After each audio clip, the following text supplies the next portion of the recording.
blowing up to a larger scale, that you guys use like blog posts to kind of promote like new info, like how-to tutorials and stuff like that. And I was gonna say, like, does that help with SEO? Oh yeah, 100%. Is that because I feel like that's like slept on producers? Oh Is that yeah, important? yeah. Oh, You're okay. you're tapping into some of my secret sauce, man.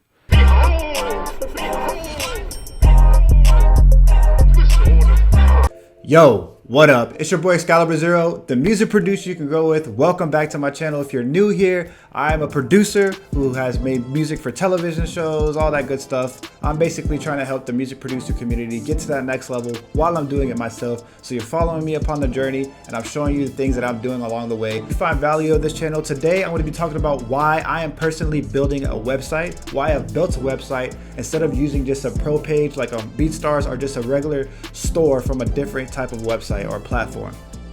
If you're a producer, I highly recommend doing this. I did my research over the years and I figured out that not only is it good for music, but any platform in general, having a website is super powerful. Google is the #1 search engine in the world. There's a lot of traffic being into Google. Think about all the times you try to search something on your phone quickly. The first thing that usually pops up for you is Google, unless you have another engine that you have by default. Doing my research and seeing big businesses like Splice, they all have blogs and they all have things that they're ranking for on Google.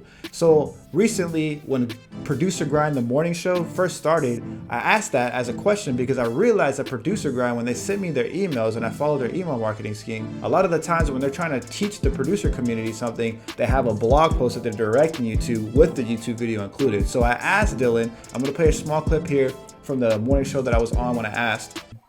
What kind of traffic are you looking to drive? Are you looking to drive artists, producers? So I think that I definitely want to target artists, but I felt like a really slept on avenue right now is like music for content creators, like music for people who are trying Oh, to okay. Yeah. blow up on like TikTok and stuff. If you think about it, a lot of artists are looking for music for that like next hit kind of. So I'm Right. trying to figure out how I can create my lane and create the music for people who are trying to like do dance challenges and stuff. So I'm Yeah. trying to Yeah. target keywords in that area. Okay. Yeah. I can give you some direct advice on that. Okay. So what I would do, I would go to Google and type in Google Keyword Tool. And this is a Okay. free tool. You got to have an AdWords account, but that's just a Google account and it's free. Google Keyword Tool. And this is somewhere where you can go and you can type in things like you can type in like royalty-free music, and you can see how many times people are searching that per month. Okay. And then go on Google, man. You put some time into this because this is big. This SEO stuff. This is one of the most important parts to my business. Learning, man. Has been that SEO stuff. So do some research. And as you can see, he talks about the power of this. This is the sauce, this is the gems that nobody's really talking about. A blog is meant to educate people. So when you have a website on your page that has a blog and somebody types in how to upload your beats on BeatStars, a blog post is most likely going to be ranking first for that specific keyword. So that is super powerful if you think about it, because all of that traffic is being directly placed on that website. Now there's people who compete for website keyword attention by using ads, similar to any platform that you see, which is really powerful for Google as well. But a lot of the organic ranking is a lot, I wouldn't say easier, but more obtainable because you're able to specify a specific type of keyword. For example, if I wanted to educate somebody on how to upload their beats to BeatStar, and I also wanted to get more attention to my BeatStars page, I can make that blog post directed towards that person who is trying to figure out how to get their beats on BeatStars, and then also have a link to my actual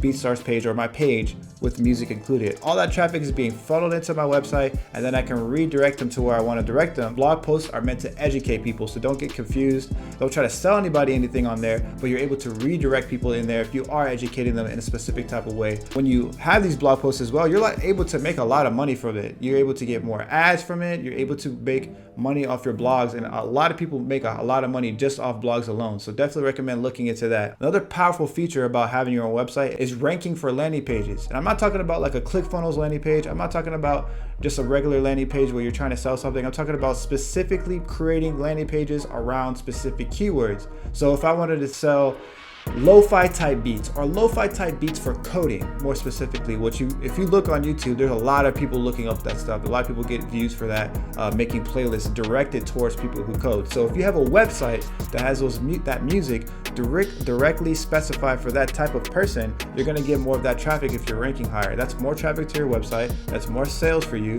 because you have a landing page that's directly targeted to them, to what they're looking for. So this is why I don't think that you should.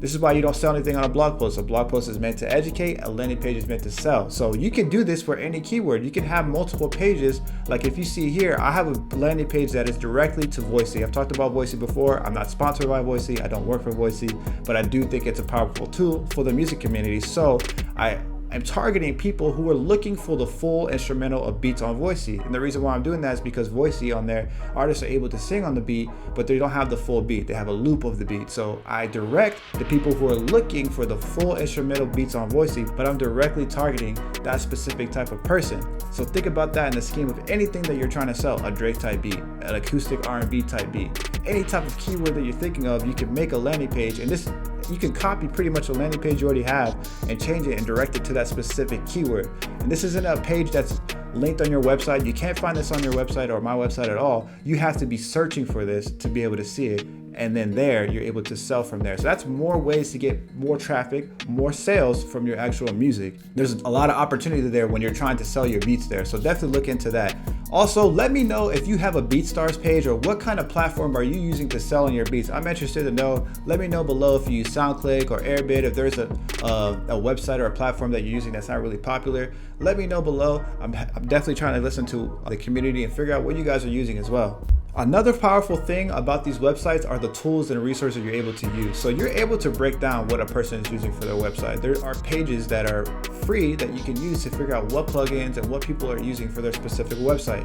And for websites, you're also able to kind of reverse engineer websites. You're able to go to BeatStars and use tools like SEMrush, as you heard Dylan talk about, or use tools like SpyFu and figure out what keywords these people are ranking for, what are they paying for, how much they're paying for it, and you can do a lot more research and figure out and dig deep and compete with these people who are making these sales. In the comments, just type in more SEO or something, or leave me a comment saying more SEO if you want me to talk more about this and the power of it. I know that a lot of producers are going to kind of skip over doing this type of stuff because it is a lot of work. It is not instant. It's not instant. It's going to take you a lot of time. It's taken me a few months just to rank for one article that I created for Voicey, for producers and artists to submit their beats to Voicey, and I made an article directly for producers who are looking how to do that. It took me a while to rank on it, but it's now finally ranked as number 2. So this is a long-term game. This is not a quick thing that's going to instantly sell you beats. This is something that's going to build over time and compounds over time, which is what I'm all about. I'm not about those short-term wins, I'm about the long-term wins.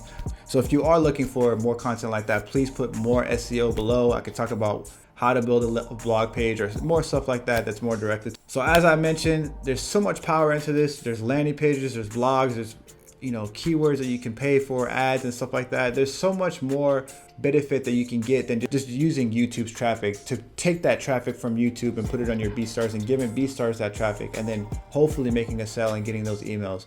This really puts the attention on you. You're able to use Blaze players and different players like BeatStars and still have that on your website, but just more dedicated for you. You're not competing with these other producers on those actual platforms where BeatStars is trying to direct them, because platforms like BeatStars or SoundClick or Airbit are trying to keep the consumer, the rappers and stuff on their website. So they're giving them that user experience that is tailored to them. You need to make a website that is a user experience tailored to your traffic, tailored to your fans that you're trying to build, or your followers, or that, whatever you're trying to, that customer that you're trying to attract. You need to make sure that you're bringing that to you instead of to somebody else. Not putting any shame or hate against these platforms. That they built something great, and it really helps our community, but you need to make sure you're taking care of yourself and figuring out how you can maximize. Please let me know if you like more content like this. Like, comment, and subscribe. This is your boy XcaliberZero, the music producer you can go with, and I'm out. By the way, if you are looking to see how my website is, I have put it in the description below. My site's XcaliberZero.com. You can see how